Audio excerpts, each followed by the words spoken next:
ನಮಸ್ಕಾರ. ಕಳೆದ 3 ದಿನಗಳ ಹಿಂದೆ ಕೋಲಾರ ಜಿಲ್ಲೆಯಾದ್ಯಂತ ವಿಶೇಷವಾಗಿ ಶ್ರೀನಿವಾಸಪುರ ತಾಲೂಕು ಈ ಭಾಗದಲ್ಲಿ ಬಿರುಗಾಳಿ ಸಮೇತ ಬಿದ್ದಂಥ ಧಾರಾಕಾರ ಮಳೆಯಿಂದಾಗಿ ಮಾವಿನ ಫಸಲು ನೆಲಕ್ಕುರುಳಿ ಇವತ್ತು ಕೊಳೆತ ಪರಿಸ್ಥಿತಿಯಲ್ಲಿದೆ. ಈ ವಿಚಾರವಾಗಿ ಗೌರವಿತ ಜಿಲ್ಲಾಧಿಕಾರಿಗಳು ಕೂಡ ನಿನ್ನೆ ಭೇಟಿ ಮಾಡಿ ಚರ್ಚಿಸಿದ್ದೇನೆ.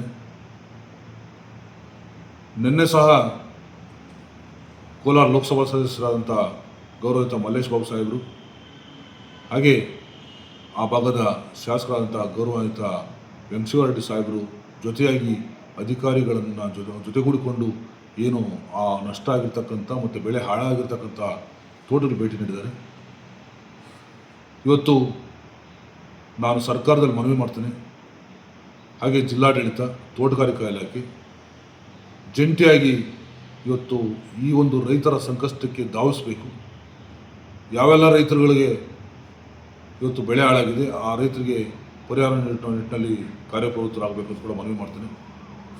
ವಿಶೇಷವಾಗಿ ಏನು ಈ ಒಂದು ಬೆಳೆ ಸಣ್ಣ ರೈತರು, ಅತಿ ಸಣ್ಣ ರೈತರು, ಮಧ್ಯಮ ಗಾತ್ರದ ರೈತರು ಈ ಒಂದು ಬೆಳೆಗೆ ವರ್ಷ ಪೂರ್ತಿ ಅವಲಂಬಿತರಾಗಿದ್ದಾರೆ.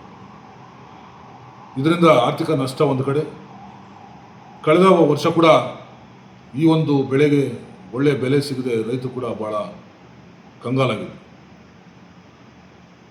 ಇವತ್ತು ಪ್ರಕೃತಿ ವಿಕೋಪಗಳಿಂದ ಆಗ್ತಕ್ಕಂಥದ್ದು, ಹವಾಮಾನ ವೈಪರೀತ್ಯಗಳಾಗ್ತಕ್ಕಂಥ ಈ ಒಂದು ಪರಿಸ್ಥಿತಿಗಳಲ್ಲಿ ಕರ್ನಾಟಕ ರಾಜ್ಯ ವಿಪತ್ತು ನಿರ್ವಹಣಾ ಪ್ರಾಧಿಕಾರ ಕೂಡ ತುರ್ತಾಗಿ ಈ ಒಂದು ಸಮಯದಲ್ಲಿ ರೈತರ ಕಡೆ ಧಾವಿಸಿ ಆಗಿರ್ತಕ್ಕಂಥ ನಷ್ಟಕ್ಕೆ ಪರಿಹಾರ ಕಂಡುಕೊಳ್ಳೋ ನಿಟ್ಟಿನಲ್ಲಿ ಸೂಕ್ತವಾದ ಕ್ರಮ ಜರುಗಿಸಿ ರೈತರು ಉಳಿಯೋ ನಿಟ್ಟಿನಲ್ಲಿ ತಾವೆಲ್ಲರೂ ಕೂಡ ಕಾರ್ಯಪ್ರವೃತ್ತರಾಗಬೇಕಂತ ತಿಳಿಸಲಿ ಮತ್ತೊಮ್ಮೆ ನಾನು ಮನವಿ ಮಾಡ್ತೇನೆ.